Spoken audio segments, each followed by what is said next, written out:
देश में 1 जनवरी से हालात बिगड़े हुए हैं, जिसकी जड़ है हिट एंड रन कानून के नए प्रावधान और उसको लेकर किया जाने वाला हड़ताल। 1 हफ्ते के बाद भी हालात पूरी तरह से नहीं सुधरे हैं। हर तरफ हाहाकार है। ट्रक, बस और डंपर चालकों की हड़ताल से चक्का जाम है। जाहिर है इससे देश के बिजनेस पर खासा असर पड़ा होगा।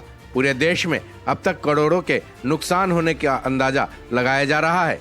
जहां तक आंकड़ों की बात है, केवल असम में 1 दिन की हड़ताल की वजह से जितना नुकसान हुआ है, उसको देखते हुए ये अंदाजा बखूबी लगाया जा सकता है कि पूरे देश के हालात क्या रहे हैं। पूरे देश में 1 जनवरी से ट्रक ड्राइवर्स की हड़ताल शुरू हुई। वहीं असम में हिट एंड रन लॉ के मद्देनजर 5 जनवरी से 48 घंटे की हड़ताल का ऐलान किया गया। असम में ट्रक ड्राइवर्स की हड़ताल के बाद महज 24 घंटे में ही 120 से 150 करोड़ रुपए के नुकसान होने की मीडिया रिपोर्ट है।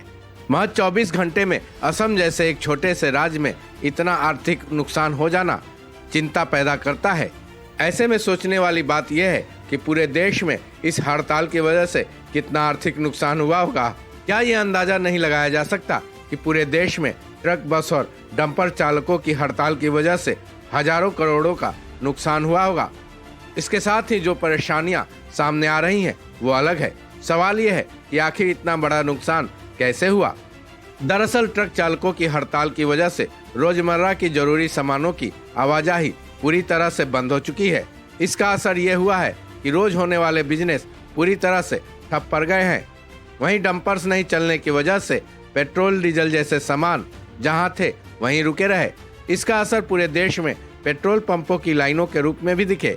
वहीं बसें चलनी बंद हो जाने की वजह से यात्रियों की तरफ से आने वाले किराए की रकम पूरी तरह से रुक गई।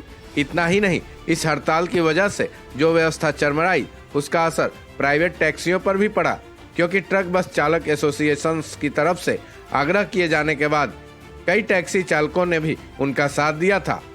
वहीं जो टैक्सी चले, उन्होंने सवारियों से भी मनमाना किराया वसूला, जिसका असर आम लोगों पर पड़ा। अब सवाल ये भी है कि असम में महज 24 घंटे में 120 से 150 करोड़ रुपए के नुकसान की भरपाई वहां की सरकार कैसे करेगी। साथ ही केंद्रीय स्तर पर भी ये सवाल उठेंगे कि पूरे देश में अनुमान के हिसाब से जो हजारों करोड़ों का नुकसान हुआ है, केंद्र सरकार उसकी भरपाई कैसे करेगी। इन सब के बीच सबसे बड़ा सवाल ये है कि इस मामले में सरकार ऐसे क्या कदम उठाने जा रही है जिससे ये मामला पूरी तरह से संभल जाए। क्योंकि सरकार की तरफ से सुलह वाली बात भले ही की जा रही हो, लेकिन हालात अभी भी पूरी तरह से काबू में नहीं आए हैं, जिस पर सरकार को गंभीरता से सोचना होगा। इस खबर में बस इतना ही। बाकी अपडेट्स के लिए जुड़े रहें वन इंडिया हिंदी के साथ।